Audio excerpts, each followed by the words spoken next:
Okay, so hi everyone. This is #NailedIt with me, Tova Lee, and me, Jess from the Fat Funny. Oh my God, Mike, what happened to you? You look so different. You upgraded. I did upgrade. Oh my God, I'm so happy to have you here. You guys, I have the lovely Jess from One Fat Funny One on Instagram, which, by the way, a lot of people now know because you did my pajama party a few weeks ago. I did. That was so much fun. I know. And I didn't have a hangover the next day. Didn't? No. That's impressive. So impressive because there was a lot of Prosecco. There was but I a was lot good. of Prosecco. Yeah, it was so good. I really like it when strangers just just come to my house and get into my bed and get drunk. And my husband just dropped me off. Didn't even ask. He was like, "Do you know her?" I was like, "No." And he went, "Okay, I'll pick you up okay, bye." And just left me. I love it. No, but thank you so much for coming. It was good. Thank you for having I'm me. really happy. Okay, people are probably a little bit confused. So Mike is away. Well, Mike was supposed to be away today, hence he's not doing today's show. And I asked you to co-host it with me. He by the way, he didn't go away. He was supposed to go away to see a football. It's all very boring. I know. It's fine. It's fine. But it meant that I'm here. I know. I'm very, very happy. Now, you've got your own podcast, right? I do, yeah. Tell everybody about the name of your podcast, where they can find it. So it is What I Wish I Had Known, and then a subject. Yeah. And then a subject, because that sounds like it's a really long one, but What I Wish I'd Known. And we just talk about all sorts of stuff, from sex to parenting to all sorts. I love it. I binged listened to it today. It is a bit of a binge listen. To be honest, it is, because I loved it, and you co-host it, right, with two other ladies? Yeah, so I've got two other incredible ladies. So Jo from Lubella Loves and Lauren from the Parenting Chapter, and we're all really different. Which at first we were like, "Is this really going to work?" But it really does, because we've got such different perspectives on pretty much anything. Wait, so did you just like hook up to do the podcast, or did you know each other before? So we knew each other before, and we actually wanted to do an event. And we're like, let's do an event. And then we were like, the logistics of that was a nightmare. Yeah. We all live all over the country. So we're like, actually, shall we do a podcast? And Jo suggested it. And then we did. And it worked. Amazing. And we are everywhere. So iTunes, Acast, and Spotify. No, it really does work. You guys have great chemistry. I listened to What I Wish I'd Known About Love. I told you in the cafe. I love that. Like, what a great show. Really, really loved it. It was really, really nice. You've got guests on, don't you? Yeah, so we have like Persia. Experts. Yeah, Persia Lawson, who is a love coach. Right. And she came on and talked all things love and relationships, which was incredible. And we've had all sorts of people on talking about mental health, food.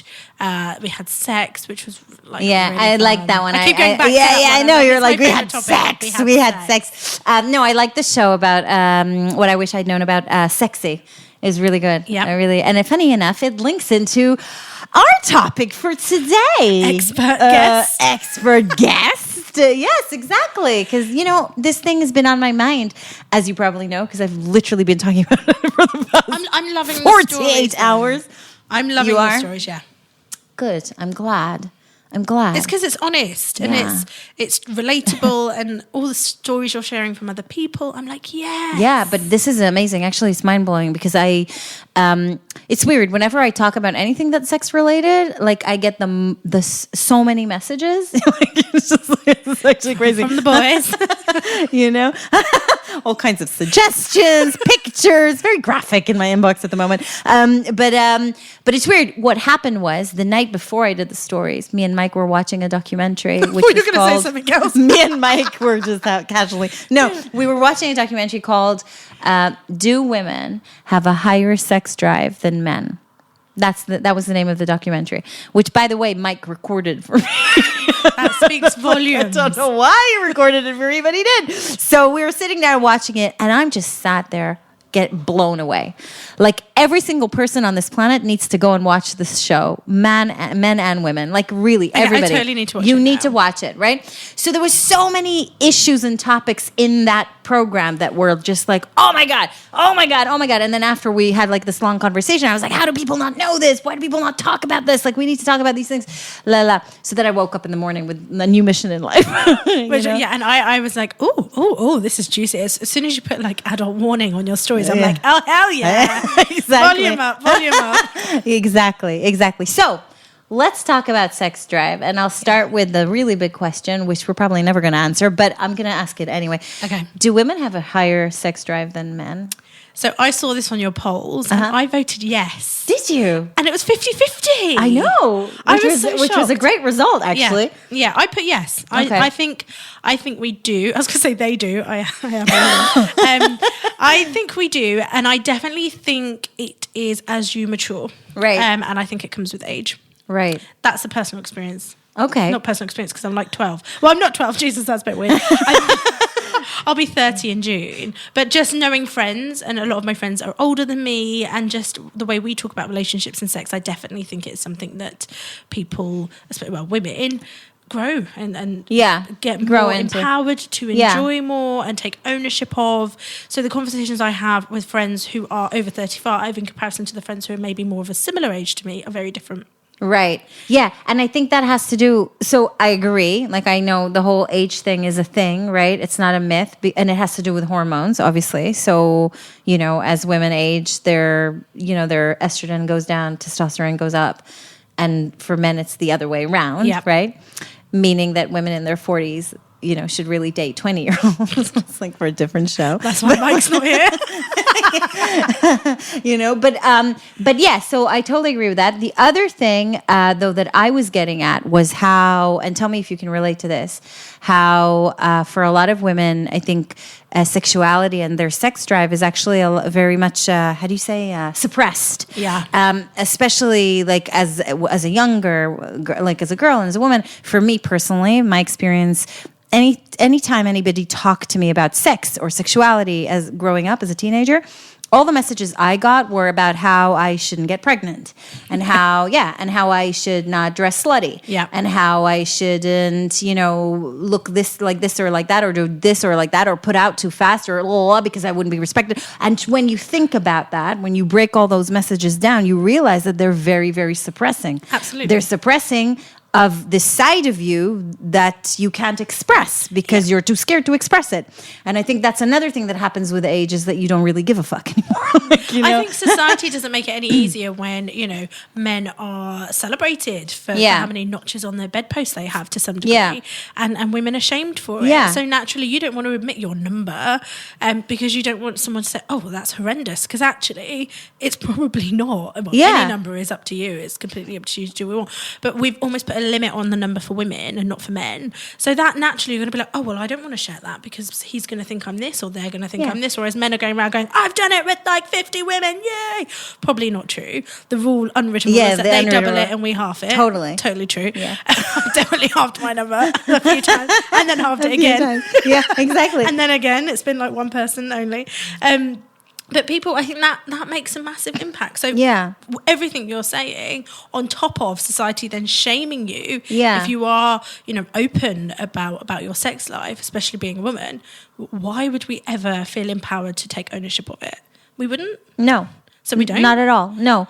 And it's weird because a lot of people were writing in yesterday saying that they've actually experienced that, So apart from upbringing, and some people did talk also about religion and like the church and, growing up in, that type of like those types of environment. But actually, so going back to slut shaming, right? I had this amazing conversation with somebody who talked actually about her daughter. I'm not going to give away details, okay? It's a private conversation, but about a real scenario where her daughter was really slut shamed for a choice that she made and how she was dressed. And she actually showed me the picture, et cetera, et cetera. And what was weird, so of course a lot of the people who were shaming were men, right? Saying what nasty things that people say, right? But a lot of them were women. Yeah. A lot of them were women. Which is scary because you just think, where is that line drawn? Where do we start empowering each other to just own it? Because actually, in the same breath, they're the same women who are yearning for someone to speak out so they can go, oh my gosh, yes, me too. So in the same breath, they're going, oh, that's disgusting, you shouldn't do that. But actually, they're waiting for someone to stand up and be like, well, actually, I'm owning this. You should come and own it with me. And they so go, what is it? Yeah. Do you think it's fear? Do you think it's brainwashed? Do you think? I think we're just conditioned to behave a certain way. We're conditioned to believe in a certain thing. We're conditioned to think this is the way that you should behave. This is the route you should take. And everything else outside of that is wrong. Right. And so when you're conditioned that long, it's like anything. It's like your body shape. We're conditioned to believe that flat stomachs and perky boobs are sexy, and anything outside of that isn't. Mate, I've seen a sexy floppy tit, mate. Yeah. I've got a pair of them.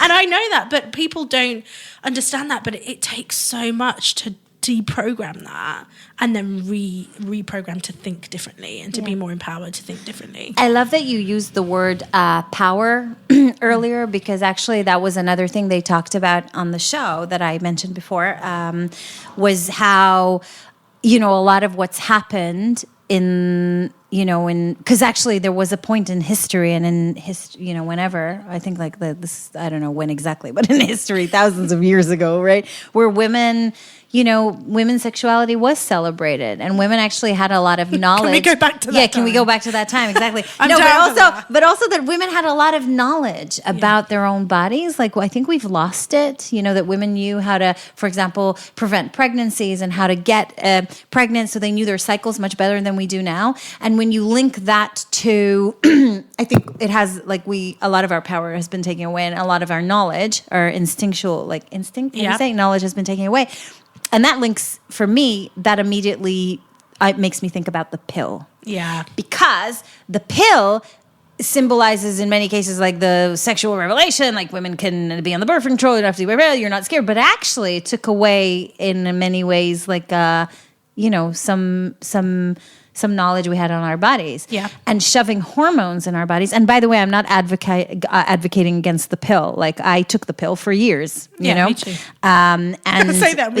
We've got 5 kids between us. No, but I did. I took the pill for years. But I also, now looking back, there was a decision, a point in my life where I sort of decided, actually, I don't want to shove hormones in my body anymore. And I think the older you get, the more you realize how, oh my God, hormones are. Yeah. So, my natural hormones are enough. Do you know what I mean? I think I took the pill for years, and then I got the implant. Right. And that sent me... Oh my God. I had to get it taken out. I was an absolute mess, and it was horrible. And it was at that point I realised, we're very fortunate, especially here in the UK, that we can even have access to these things. Totally. But we have to be more informed about making a decision about what we're taking. I think it's very much, you go to doctors and this will stop you getting pregnant, just take it. Brilliant. Okay, fab. So I can do what I like, and I don't have to worry about this, scary idea of getting pregnant. But actually, are we reading the side effects? Are we actually understanding what we're really... And if you are, and you're happy with that, go for it.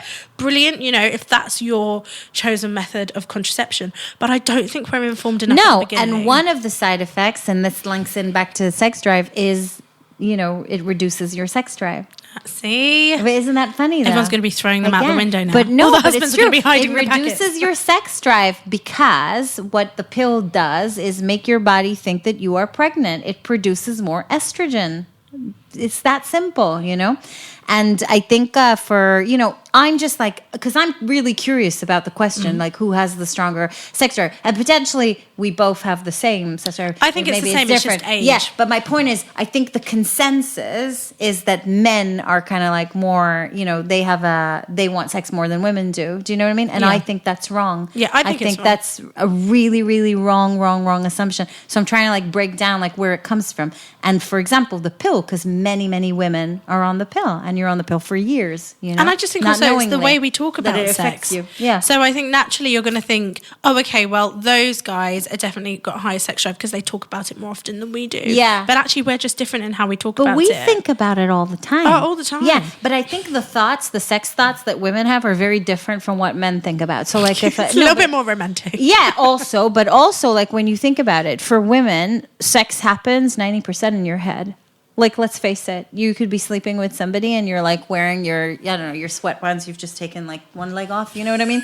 And it's do you know what I mean? It's not a very sexy, it's not whatever, but in your mind, you could be anywhere. Yeah. You have a whole story in your mind. I think right? that people always say it's me. Maybe I'm very confused. But do you know what I mean? My point is that women have a much more vivid imagination when it comes to sex. So I think like we carry that along throughout the day. It's just a different way of thinking about it than men do, because men are very kind of focused. Yeah. Do you know what I mean? A lot of people say it's, and I obviously can't answer this for men, but it's very physical for men. Yes. And very emotive for women. Yeah. And that's what, these are very wild, stereotypes, but that's what a lot of people say. So we can be a lot more emotive, which I guess where that imaginative and, sensual, passionate kind of comes in.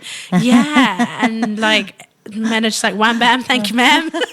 I don't always need a story, by the way. Not all the time. Sometimes I just need 20 minutes and we'll put the kids to watch Peppa Pig. We're done. But the other thing that came up in all these messages, again, when talking about like sex drive and how it fluctuates and it changes throughout your life, hormones, was children and after giving birth. And the whole kind of period of time, me and Mike have touched on this briefly, in previous, we did a show called How Kids Killed Our Marriage. So they definitely... Really upbeat. They definitely did kill our sex life for a long time. And people were asking me, how long is long? Like, what does that mean? What does that look like? And a lot of women writing in really feeling tormented by the fact that they're really, really not into sex because they've just had a baby, or they've had a baby even like a year ago, whatever. And they don't want to be touched in that way, you know? I think it's not just even the kind of biological, just the physical. Your body has changed massively. Yeah. And I get a lot of women message me and go, my body doesn't look the same. Yeah. My boobs are lactating. These are things that I don't think are sexy. How do I get in the mood? I can't get in the mood. And then because I can't get in the mood and my head's not in it and I'm not feeling it, physically that shows, and then my husband's not really into it, and then it just fizzles, and like you say, it kind of kills that part of a relationship. And I never really had that. That's kind of always been, sex has been my go-to. When in doubt, just amazing, get your tits out, it's fine. That's really lucky. And that's really I've lucky. realised that it is. And don't get me wrong, I didn't, I had two C-sections, so I had to kind of like, couldn't go rushing around. I could go rushing around going a bit crazy. But it's never really been an issue for me. However, one of the things we have noticed, and he's going to kill me for being this honest, is that actually sex was our go-to emotionally. So if we had an argument, if we felt needed. So actually, was that necessarily the healthiest way to deal with what we were dealing with? So a lot of people say, it was dead for me. I kind of gravitated towards it, but actually was that my way of going, but just, I'm still the same. I can still give you what I need because actually I'm giving my attention to the kids and I'm not really here emotionally. So maybe if we just do this and I can do this. So it's not always... But it's amazing that you were able to do that, because a lot of women can't, you know? And they feel really bad about it. And I was saying to, the women who were pointing that out is that... apart from the obvious, which is you're exhausted. Yeah, and your hoo-ha is a bit sore. And your hoo-ha's sore, and you haven't showered, potentially, and... Leon, you're learning a lot of stuff. Like, your hoo-ha is sore? What are you talking about? And apart from all of those obvious things, somebody's touched you and been on you all day. And you're like, I just don't want to be touched, Yeah. Apart from all of that, again... There are hormones, hormones, and the hormones just like drive you insane. Ages. And if you're breastfeeding, it can be even worse longer. And even longer. Yeah. It is hardcore, and I don't think we really, again, it comes back to being informed and being educated. We don't talk about these things in antenatal class. We talk about up to, your baby, giving birth to your baby, looking after your baby, baby. Is baby okay? Is baby okay? But what about me? Yeah, Am I okay? Honestly, and I do think they should be topics that are covered. How do you reconnect after having a baby? How do you fit, with your partner? That's actually how really are you going to feel physically about your body? How can I feel empowered about what my body has done?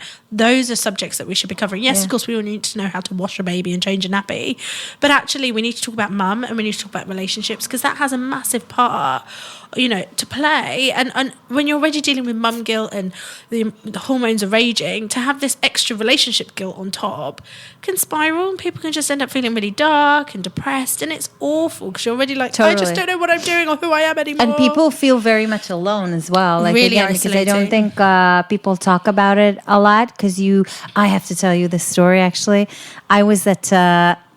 Because I think, again, when it comes to shaming, like we were talking about, like slut shaming. So shaming happens in, like you said, body image, blah, blah. So I think there's sex shaming, okay? Yes, even absolutely. between women. Like, I just can't get over it. So I was out very recently, and the topic of sex came up, and a friend said something about her being frustrated, whatever, with her husband. And we were all like laughing, because everybody's got like these stories, right? And like we're supportive, we're like, yeah, whatever. And I'm so glad Mike's not here anyway. And then this other friend is like sat there. I don't know her very well. Okay, she's not really a friend of mine. She's a friend of a friend of a friend. And she goes, and she's like, well, like, I don't know what you girls are talking about. Like, my husband and I, like, have sex, like, 20,000 times a week, whatever, and all that. And, like, don't get me wrong. Good for her. Like, you go, girl. Like, I would be the first one, like, rooting for her.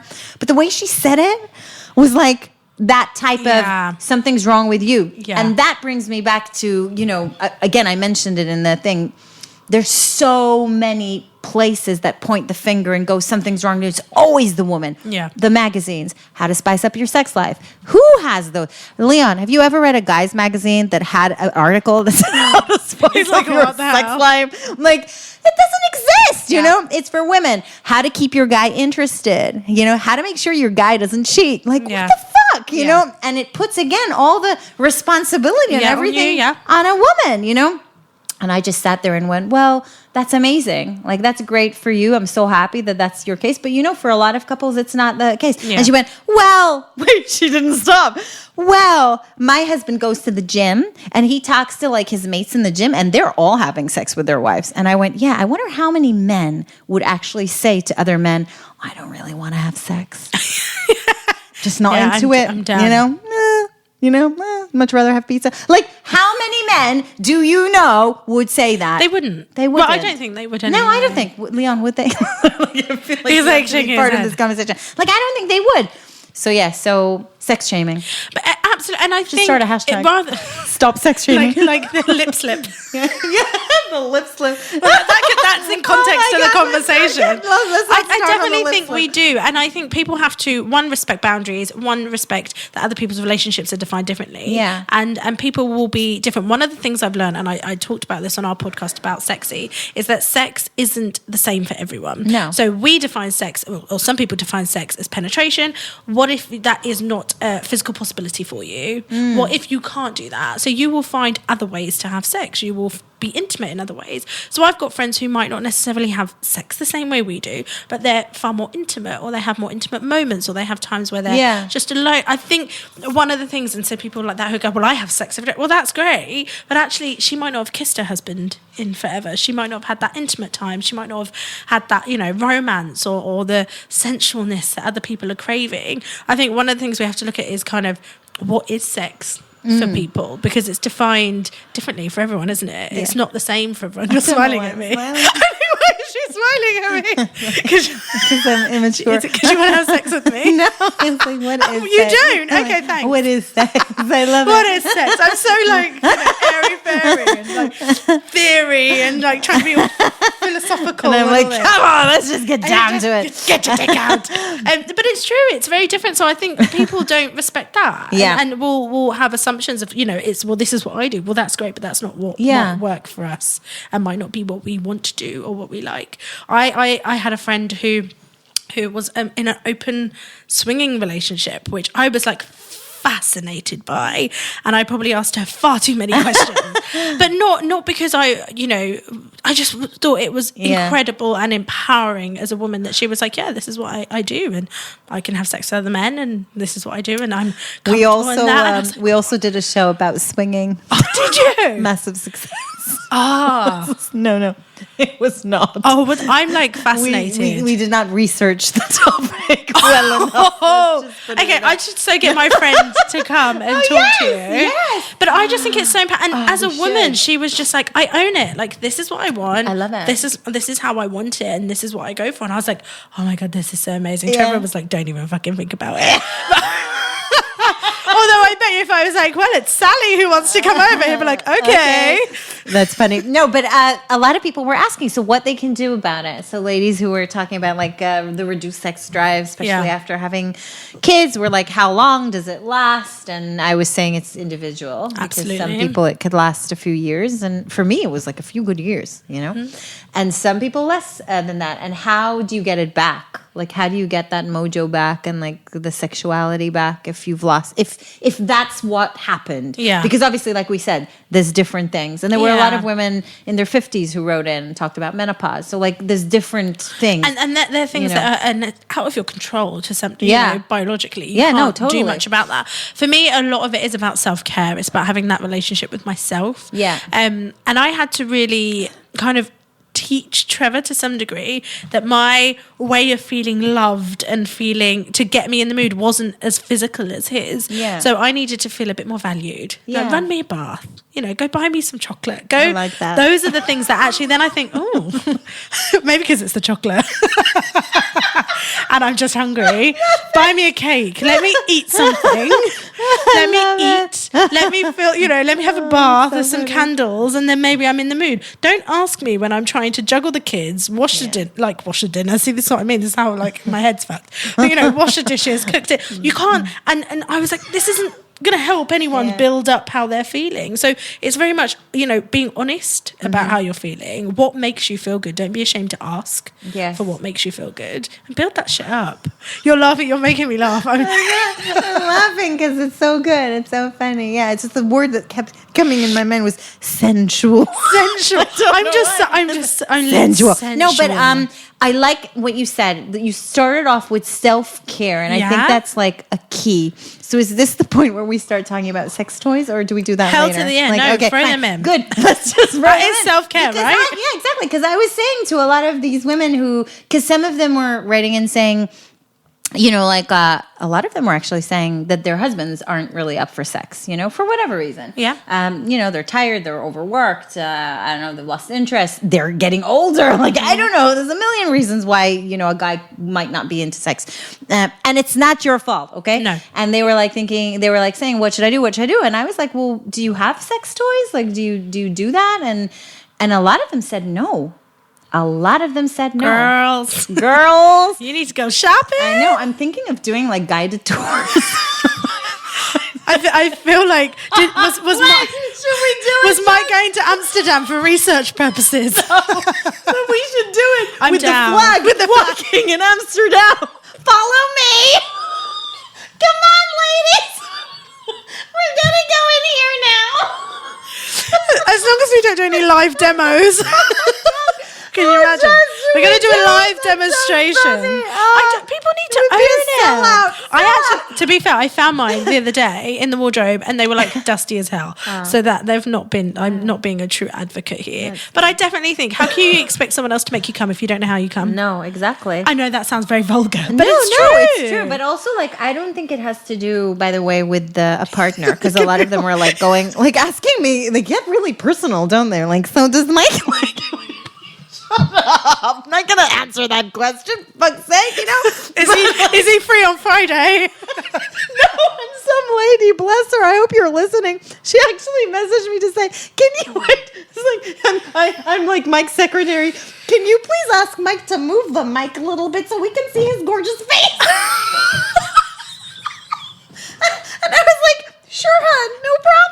Oh, mate. But she wasn't bothered about your face. No, I don't mind. Oh, I actually like it when women hit on Mike. It's nice. Why not?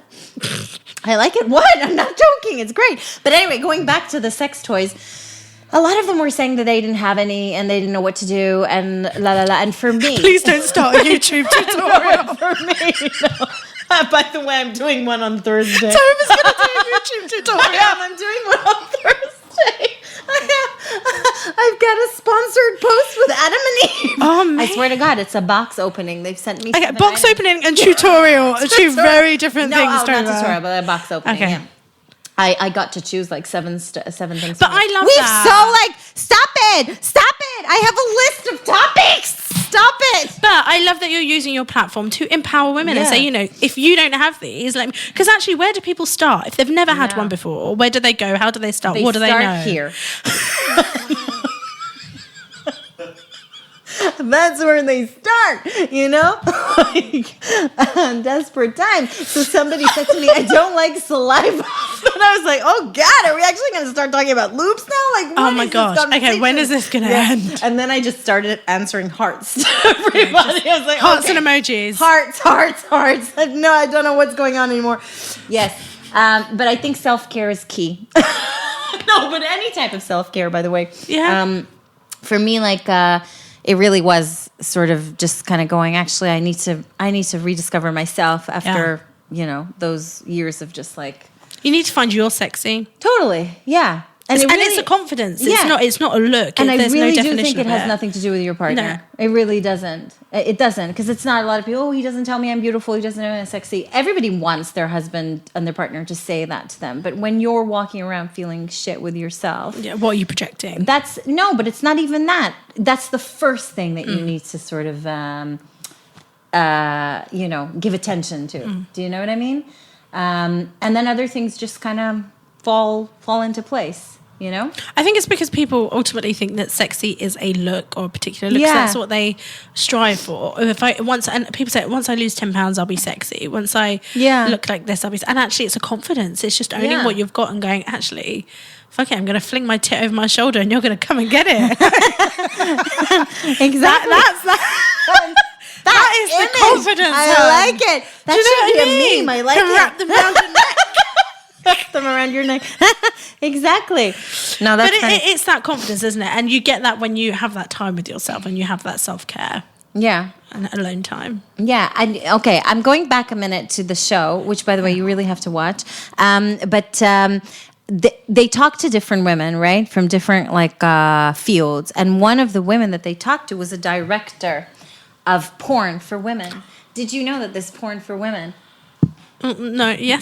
My parents are going to be so proud. I know. I'm so not telling my mum. So, what did you do today to her? Well, I talked about porn for women, as you do. There was another program. No, apparently it's a massive industry. Yeah, but there was a program about a woman, a female director, who did porn, and she had the group of mums that went round with her, and it was like, maybe it was the same program. I don't know, but it was about female directors in porn and porn for women, just specifically for women, including women, not including women, just for women. Yeah, it was amazing.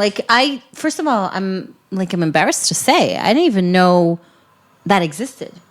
I know porn exists, but I was going to say, how far are you taking this? No, listen, I didn't realize that there's porn classified like porn for women. Did you know that? No, I didn't know that. Exactly. I thought there was just porn. Tits and bum porn. Yeah, but apparently it's very different from normal porn, from guy porn. But how? Because it's from a woman's perspective. Right. You see what I mean? It's from a woman's perspective. Yeah. I'm very curious. Yeah, I know. Now I'm looking at my phone and I'm like, Google porn for women. I know, but it's true. It's really, apparently it was also, Playboy. Yeah. There used to be a Playgirl. Where's that gone? I don't know. It disappeared. Like Magic Mike. I don't know. But apparently in print form. Yeah, which again was like a magazine with dudes and they showed pictures on screen. They were all blurred out, but the guys were naked and the girls were dressed. I swear to God, it's crazy. Dicks are weird looking, so I'm not sure how much I'd love that. I know, but then she was saying that the guys are naked, but there's always a story. I was like, still, that's a dick. That's still just a weird looking dick. I want to see it. Just they're just not cute, are they? It's that's true. They're just, it's just a dick. Yeah. And too much for it. I think maybe that's why there really isn't a Playgirl anymore, because I'd rather look at the tits than look at the dicks, to be fair. That's so true. And empower those girls and be like, yeah, girl, you look good. Yeah, apparently in porn for women, by the way, I'm actually sure I wasn't going to go down this route at all. We're going there. In porn for women, there's a lot of girl on girl. Yeah, I see that. I feel that. I don't feel it. No, but not lesbians. It's not lesbian porn. It's just apparently a lot of women like to see girl on girl action. I'm going home pretty soonish. Hopefully the kids are in bed. This is what I said last night. Actually, I was 24 hours of talking about sex drive. I was so horny. Is that why you were late? She wasn't late. I'm just saying. No, it's true. You know, it's like, Mike's really asleep, isn't he? Because the poor guy is exhausted. Yeah, he was going up to bed. I was like, "Don't you dare fall asleep! I'm coming up in 2 minutes." You get ready for me, babes. Get ready, because I'm coming. There's Tova going, don't feel the pressure from your partners. And poor Mike's crying in the corner. And then I'm like, sensual. Sensual.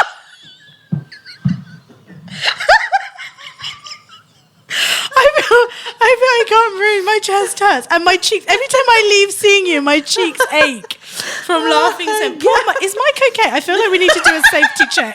Yeah, he's fine. We need to check in on him. Oh, what? If he's okay? Like, if he's okay? If he's okay what I'm saying. I said to him the other night, actually, after we watched the show, you know, and I was like, I said to him, so this is going back to being serious a minute. So I said to him, you see, these women are amazing. They're talking like, and Mike said, I didn't know half of the things they just said. It's crazy how nobody knows it. And I have a whole theory. I said to him, yeah, that's because when women talk that level of truth, people call them crazy. Yeah. You know? Yeah. And then I looked at him and I said, be honest, this past year, how many times have you thought in your mind, I think she's going crazy? Yeah. And he went, okay. Yeah. You've got a point. Yeah, but it's true. Yeah. It's true, you know? Like, I don't think I'm crazy. I think, like, I just now have reached that point in my life. I think where I don't care anymore, you know? There's a thin line between crazy and liberated. Yeah. And I think when you become really liberated and really free and really empowered, because it's such a shift from how we are normally taught to behave or how we've come across, people suddenly go, whoa, she's lost her damn mind. Yeah. And actually it's like, no, I'm just owning who the hell I am. Yeah. And I feel really empowered to do so. And that's why people suddenly go, well, that's a massive change. She's not doing the norm. Well, why should you? Yeah. If this has been the year that actually you've felt the best, you've felt the happiest, you've felt the most liberated, and damn it, I want to be crazy. Wow. You really, I love how you speak. I think you're a little bit in love with me, and I like it. I'm not, but like I love no, you totally are. Can you just pretend? No, because you do empowering, like you do talks, don't you? Yeah, I do. See, now I can see it. You see why? Totally. I just get so into it. You really do. And then you just laugh and then make me lose my shit because I laugh so hard and my cheeks are. No, I love it. But I just think we have so much more power than we really own and believe. What, women or just people in general? Women, like sod the guys. Like, I'm not bothered. Soz Leon. I've said Soz Leon like 25 times. But I just think when we come into that power and start owning it, honestly, things are incredible. Your sex life changes when you own your body, when you own that power, take control of that. All of those things change. And I don't think people really realise how much changes from actually just going, I'm pretty content with who the fuck I am, and I'm just going to go with it. Yeah. So all these women in this, they're liberated and they're empowered and they're owning their shit. And totally. People are going, oh my God, this is making me uncomfortable. Totally. And like I said, so much knowledge there. And it kind of sometimes it makes me sad just like to think, wow, we've kind of come a long way. But then on the other hand, like we've also not. No. But then the other side of it is like our daughters. So you have a daughter, right? Two daughters, right? So they're not going anywhere. They're staying in the house till 30. Yeah, of course. So I've just basically done Mike's got a questionnaire for anybody who comes around the house. Yeah, my mum was a single mum, and I went on a date when I was 17. And when he came round in his car, my mum ID'd him. Oh no!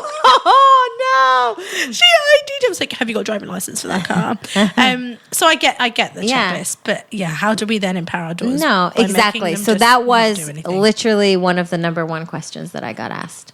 So many women were saying, okay, I get it, you're right, like I get it, I'm with you, but what do I say to my daughter? Like how do I want to empower her, I want her to own her body, I want her to know like she can make her choices, it's okay, like la la la la, but I don't want her to go out and be called names, and I don't want her to go out and for people to take advantage of her or disrespect her or label her or all of that. Yeah. So what do you think? The one thing you can't do is control other people. Mm-hmm. So you can have sex with no people, you can have sex with one person, you can have sex with 20 people. Someone might label you or call you something, and you can't control that. So you can't control what other people are going to say about your children. And that's hard because you want to protect them from any negativity. You want to protect them from what people might say or might do. And the reality is you can't. What we can take control of to some degree, and when they get to a certain age, is teaching them about consent, teaching them about owning their own body, and teaching them that actually their body is theirs and it's theirs to choose who they give it to and how they do that. And you have to trust that you teach them the right kind of foundation so they can go out and own it and do what they want to do. And you're comfortable with the fact that you've kind of given them that knowledge and that power. But one of the things we can't worry about is what other people are going to say, because we can't control that. And you're almost creating a scenario in your head that doesn't exist. You're worrying, and I do the same, but you're worrying about something that you can't do anything about, because actually your daughter might not sleep with anybody, and someone somewhere will go, oh my gosh, he's a slut, and that's it. She's slut shamed for not doing anything. That's true. Or she sleeps with 150 people in a day. Go get them. Yeah. And then someone says, oh, she's a perfect angel, she's never done anything. You just don't know. People, you can't control that. I think we need to change the narrative, like, from the beginning, like, also from an early age. But more importantly, again, when you think about conversations that we have about sex, for example, right, then I think a lot of them today, like, people have brought in the word consent. You just mentioned it. But a lot of those conversations for me are still very much rooted in fear. Yeah. Fear of, like, being in that situation, or fear of whatever. And nobody talks about like the good stuff, like pleasure. Yeah. I mean, as a woman, I was not talked to about that at all, about just, not just owning my body and saying yes and all that, but about pleasure. That's a conversation that needs to be had. Yeah. You cannot have a sex talk that only includes what you shouldn't do and what you need to be worried about, what you need to be careful of. It's a shit sex talk, and I'm sorry if that upsets people out there, but it's it's really what I think. I think it just doesn't give the right message. And the second thing is, I do think it's women, like, we as women, like, we need to really, really pay attention to when we potentially slut shame each other. Yeah. When we do it to each other. Because there's a difference when a guy, and he's a bit of an idiot or whatever, says, oh, she's asking for it. Oh, she's wearing that. Oh, she is asking for it, because he's an idiot. But when a woman says that, that is wrong. Like, no, we have to be much better than that. Like, we really have to rise above that. Do you know what I mean? Yeah, absolutely. And empower each other. I think education is key. And we, sex ed in my school was about a man and a woman, and that was it. It wasn't about sex on your own. It wasn't about sex with, same sex. It wasn't about it. It was just about man and woman. This is what it looks like. Don't do it because you'll get pregnant or you'll get a rash on your nun, and that's it. That was it. But that's not the case. No. So the education piece, and I know there's arguments about what age is that appropriate, and I think that's really difficult because every child is different. Every child's, in terms of what they accept and what they understand and what they process is going to be different at different ages. And I think that's very much up to the individual to have that conversation with their own children. But the education piece about sex in general is just, this is what it looks like. I also think you're right, and I like that you kept saying children. I said girls, and actually that's wrong. It should really be a conversation to be had with all children, including boys. And I actually know, I have a friend who grew up in a house with two sisters, and his mom is, you know what? Honest to God, she did a good job. She had, like, when it was time to have a period conversation, they all sat there, all three of them, him included. Like, he knows stuff about girls and women, that he just from home.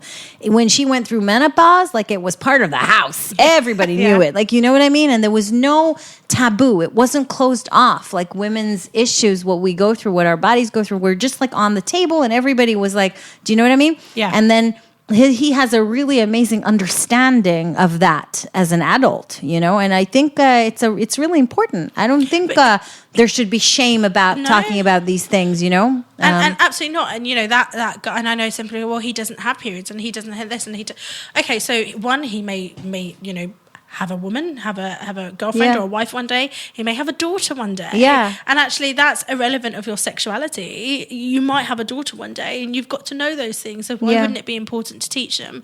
And I think I get the only thing I get, and I always say children, is because I think there's a lot of focus on women. And yes, we're talking about empowering young girls to know a lot, but actually, are we educating our sons? Not that either of us have any, but, educating young boys to know, about their own bodies and about what they're doing, and actually how are they supposed to behave, and what are the things that are supposed to be good and feel good and feel right, and are we educating them as a whole, or are we just kind of going, girls, this is what you should do, and you should be locked away until you're allowed, and that's it. And that's part of the problem. Totally. I totally agree with that. Oh my God, this was such a great converstion. I feel like we could just carry on and on and on. Always. And on and on and on. Until Leon falls asleep. Until Leon what is wrong? Until we shout dick again and then he wakes up. No, really, this was a great conversation. I don't know. Do you think like we've come closer to a conclusion about do women have a higher sex drive or not? I think we're leaning towards women. Yeah, and yes, I think women do. Because I answered yes from the beginning. There were so many other things in that show that like blew me away. Can I just mention one last thing? Yeah. They said that there's like an 80-20 theory, whereas 80% of the females in the world want to be with only 20% of the male in the world. So like, for example, when they were because like women have their list, right? Yeah. You want somebody that's gonna be the father, or what he needs to be successful and rich, and nobody talks about the list, but we have a list, right? There's a list. 100%. Exactly. So like they were saying, so really women, this has nothing to do, by the way, with sex drive. I don't know how it's connected, but it was like a really interesting fact. So I'm interested to see what you have to say. Women would be far more happy living in a non-monogamous society whereby they would be able to be wife number 2 or 3 of, say, Brad Pitt, rather than wife number 1 of... I thought you could say Mike. and not Brad Pitt. Yeah. Somebody not as, as Brad Pitt. What are your thoughts about that? If she could take like blowjobs Monday through to Friday, and I just had Saturday and Sunday, I would be totally down. As long as there was a cleaner. Yeah.